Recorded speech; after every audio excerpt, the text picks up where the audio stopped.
Kemudian si Mario tetap menyuruh David kembali ke posisi push up. Ini diduga Mario langsung menendang muka David, menendang kepala David, hingga menendang bagian kepala belakang David, dan terakhir menendang perut David, sampai David pingsan dan tak sadarkan diri.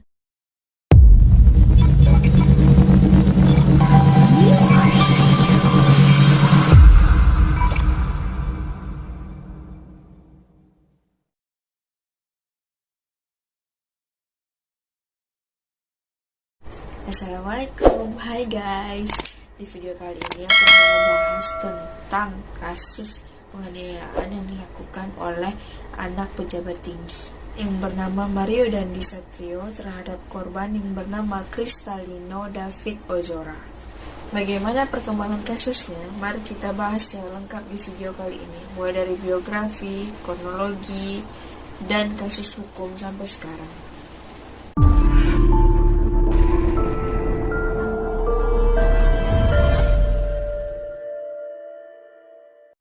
Ada 4 orang yang sudah diketahui identitasnya oleh pihak kepolisian. Yang pertama, Mario Dandi Satrio.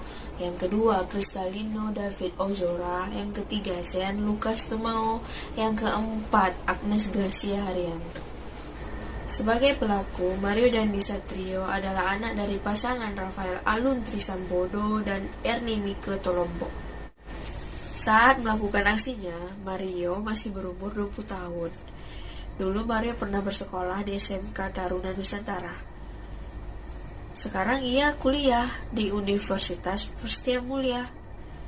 Kabarnya sih ia di DO dari kampusnya sekarang karena kasus hal tersebut.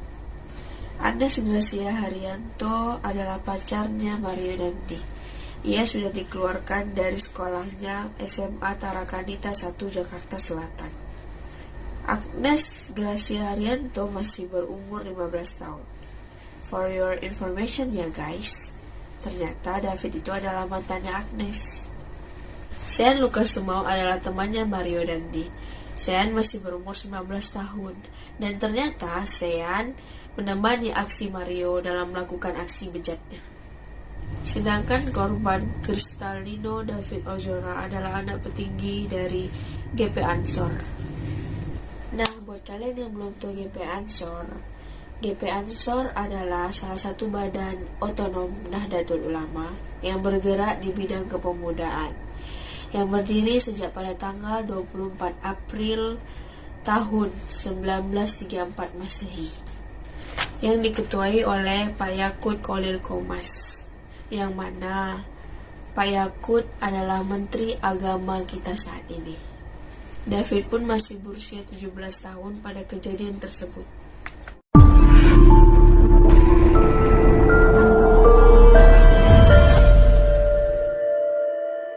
Kejadian ini terjadi pada tanggal 20 Februari 2023 lalu. Ada 2 versi kejadian. Kejadian yang pertama, sang pacar Agnes langsung mengirim pesan kepada Mario Dandi bahwa dia mendapatkan perlakuan yang tidak baik oleh David.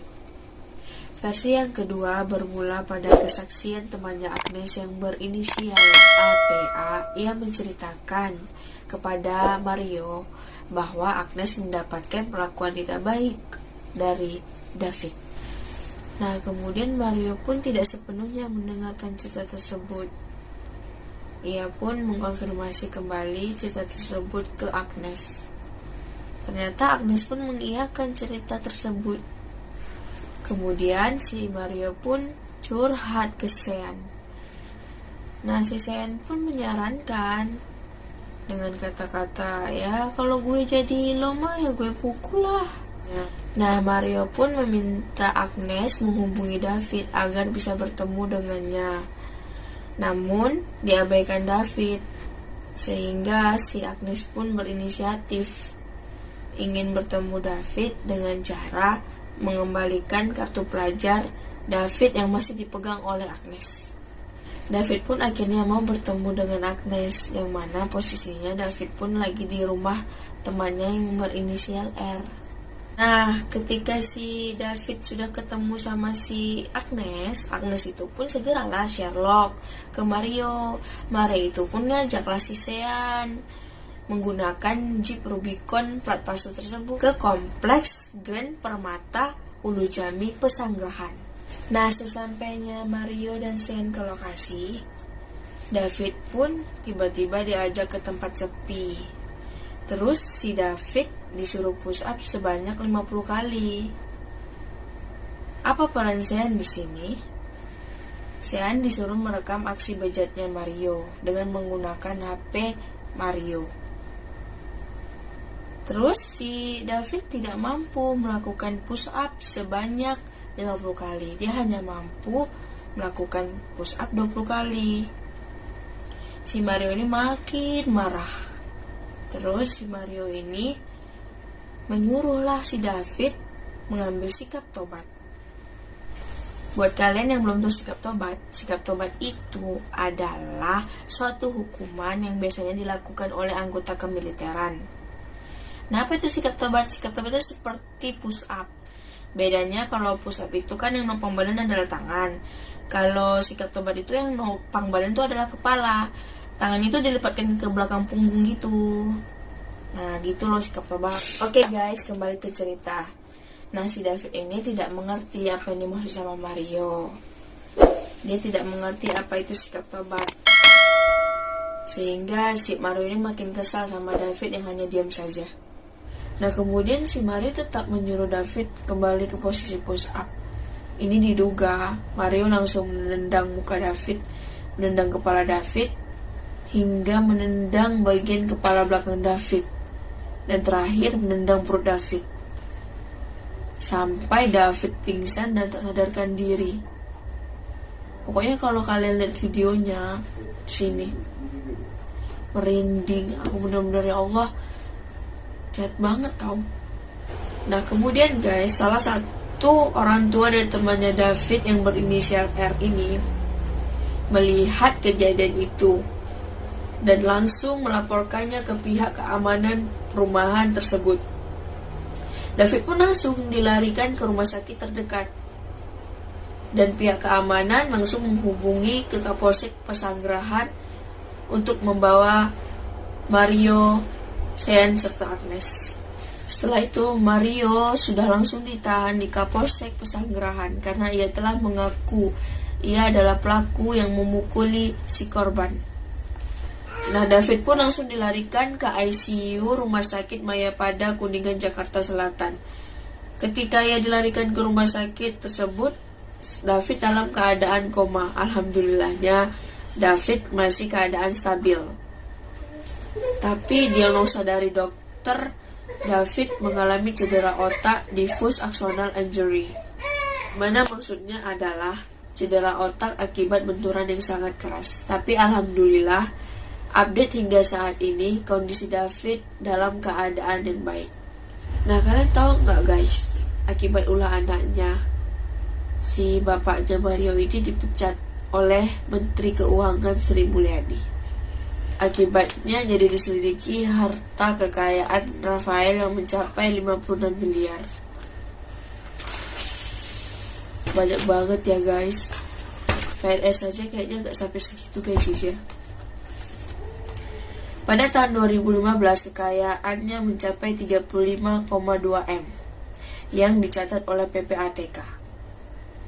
Pada tahun itu juga, tepatnya pada tanggal 28 September 2015, kekayaannya mencapai 39,3 M. Nah guys, plat palsu yang digunakannya itu adalah B120DEN. Mungkin berkelihatan keren kan, jadi kayak Broden gitu. Sebenarnya aslinya itu B2571 PBP. Untuk update kasus hukum saat ini, tepatnya pada tanggal 4 Maret 2023, akhirnya polisi pun meningkatkan statusnya Agnes yang awalnya menjadi saksi hingga menjadi tersangka. Polisi membutuhkan waktu 10 hari untuk menjadikan Agnes sebagai pelaku dalam kasus penganiayaan ini. Lalu kemudian pihak kepolisian menemukan fakta-fakta baru bahwa ada bukti chat WA, video HP, dan CCTV sekitar kejadian. Dengan ditemukannya bukti baru ini, pihak kepolisian pun menambahkan pasal baru untuk Mario dan Sean. Yang pertama untuk Mario, konstruksi pasalnya adalah 355 ayat 1 KUHP lebih subsidiar pasal 353 ayat 2 KUHP lebih subsidiar 351 ayat 2 KUHP dan atau pasal 76C Junto 80 UU Perlindungan Anak dengan ancaman penjara maksimal 12 tahun. Oke guys, dari kasus ini yang bisa kita ambil pelajarannya adalah janganlah kamu main hakim sendiri. Mentang-mentang ayahmu berkuasa, kamu jadi semena-mena dengan orang lain. Ingat, negeri ini negeri hukum yang diatur dengan undang-undang.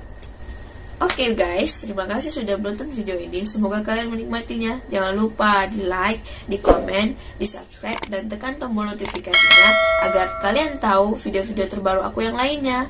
Terima kasih. Dadah.